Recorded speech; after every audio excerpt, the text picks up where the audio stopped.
Olá, eu sou o professor Cláudio Custódio, Claudinho, tá? Para muitos. Sou professor de Geografia do SEI e hoje nós vamos de crise energética.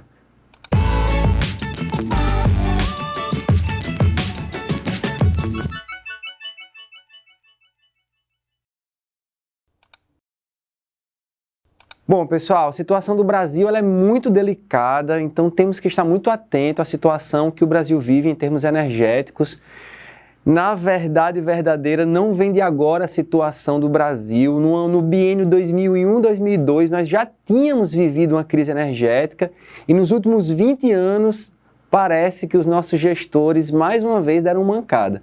E agora chegamos a uma situação em que os reservatórios do centro-sul do Brasil encontram-se em situação calamitosa, muitos deles já no chamado volume morto, o que compromete bastante a nossa geração de energia.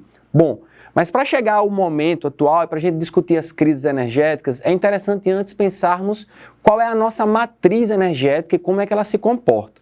Fiz um esqueminha aqui bem simples e vamos em cima dele para seguir uma cronologia dos acontecimentos, tá?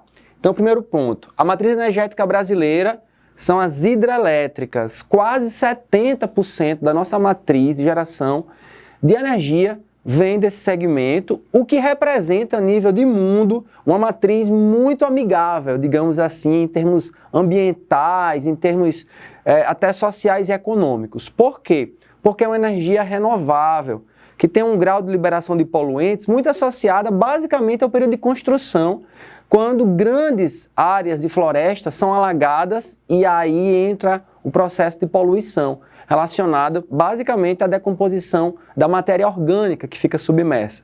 Então a gente deve sim trabalhar a ideia de poluição a partir desses reservatórios que inundam e que comprometem a dinâmica florestal, liberando gases poluentes como o metano, o gás metano. Temos que considerar a renovabilidade dessa dinâmica relacionada ao ciclo da água. Então, o Brasil está de parabéns, é muito elogiado. Se você compara, por exemplo, a dinâmica brasileira com a da China, Estados Unidos, ou mesmo de vários países da Europa, grandes economias mundiais, todas estas citadas, você vai considerar basicamente o uso de carvão mineral, que é uma fonte extremamente poluente associada a efeito estufa, chuva ácida, ilhas de calor. O Brasil, então, do ponto de vista energético, é um país realmente muito elogiado. Eu acho que esse é um ponto importante para vocês terem em nota a forma como o Brasil se posiciona energeticamente. Ah, Claudinho, mas e quais seriam as outras fontes energéticas? Olha, o Brasil também usa carvão mineral, mas uma dimensão muito menor que comparativamente China, Estados Unidos, Reino Unido. Então, na verdade, inclusive, o Brasil nem tem grandes jazidas de carvão mineral. A localização das jazidas brasileiras estão no sul, Vale do Javi e Vale do Tubarão, Vale do Javi no Rio Grande do Sul, Vale do Tubarão em Santa Catarina, e o resto do carvão mineral nós importamos em grande parte da Austrália. Então perceba que uma fonte que é bem vilã da questão ambiental mundial, o Brasil não é um dos grandes responsáveis. Se você pensar outras fontes renováveis, como as eólicas e as solares, a partir de painéis fotovoltaicos, o Brasil mais uma vez dá um show aí e se mostra um país à frente dos demais em termos de avanços percentuais de geração nesses segmentos. São energias renováveis e limpas. Inclusive, um exemplo perfeito é o Rio Grande do Norte, que já produz praticamente 30% da energia eólica nacional. Então, palmas para o Rio Grande do Norte também, já que historicamente nós somos importadores de energia. E agora nós chegamos ao patamar de produzir mais energia do que consumimos, né? Tecnicamente, nós somos um estado exportador de eletricidade. Então, vamos lá. Então, show. O Brasil é um país que tem como matriz as hidrelétricas, parabéns. As termoelétricas movidas pelo carvão mineral representam uma quantidade relativamente baixa em termos percentuais. Avançamos muito nas chamadas fontes alternativas, como eólicas e solares. Então esse é o quadro brasileiro. Acontece que no biênio 2001-2002, o Brasil vinha de 20 anos antes sem grandes investimentos. Preste atenção, ano 2001 e 2002 nós sofremos com a crise do apagão. O momento foi dramático, pessoal. Por quê? O nosso consumo de energia basicamente se encontrou com a oferta de energia. Situação dramática, não só para o nosso conforto do nosso lar, de ter luzes acesas, um ar-condicionado, mas principalmente um drama para a indústria nacional. Já imaginaram a indústria ficando sem energia? Né? É um caos econômico para o nosso país, ou melhor, foi um caos econômico para o nosso país e, claro, gera fuga de investidores. Quem é que vai investir em um país que não tem base energética que possa dar sustentação? Não há investimento, pelo contrário, há fuga de investimentos, de investidores.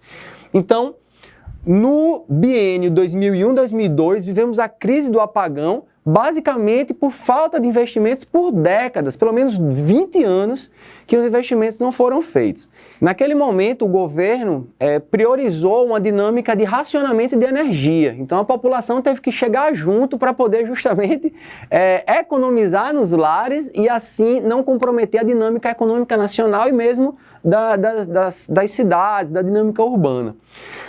Isso eu diria que foi um investimento de curto prazo, imediato, para salvar o Brasil. O investimento de médio prazo foi a construção de termoelétricas, né? Então o Brasil corre atrás para construir termoelétricas dentro de uma necessidade de ter uma segunda opção diante da crise do apagão de 2001-2002. Mas, professor, você não disse ainda por que foi essa crise, o que é que gerou a crise? Você relacionou a falta de investimento, mas foi só isso? Na verdade, não, né? Porque senão isso já viria acontecendo, né? O Brasil já teria vindo numa dinâmica de medo do apagão. Aí que está, o medo já existia, mas existia água nos reservatórios. Lembra que eu comecei a aula falando das hidrelétricas? Ora, o Brasil depende das hidrelétricas, então precisa de água. Se não existia um grande volume de água nos reservatórios do centro-sul do Brasil, em especial, isso significaria uma limitação da produção de energia. E foi exatamente isso que aconteceu. 20 anos de falta de investimento, no biênio 2001-2002 não choveu o suficiente e o resultado disso foi um drama energético. E aí, pessoal, nós percebemos que no período de 2001-2002 para cá, nós passamos a ter uma série de investimentos, tais como investimentos em grandes hidrelétricas, lá no norte do país, em especial Jirau, Santo Antônio, Belo Monte, né, que eu diria que é o grande símbolo desses investimentos. Investimentos em eólicas, que eu citei inclusive relacionado ao Rio Grande do Norte, e mesmo em mais termoelétricas. O próprio Rio Grande do Norte recebeu uma termoelétrica nesse período, a Termoaçu, que utiliza gás natural. Tá? Então, nesses 20 anos o dever de casa relativamente foi feito, ainda assim, no cenário atual, vivemos um momento delicado porque, mais uma vez, os reservatórios estão baixos. Então, mais uma vez, mesmo com os investimentos, não foi o suficiente para salvar o Brasil dessa dinâmica que vivemos. Então é isso, pessoal. A dinâmica relacionada à energia, nesse período, está relacionada a esses tópicos. Acompanhe o nosso projeto, tá bacana e até a próxima.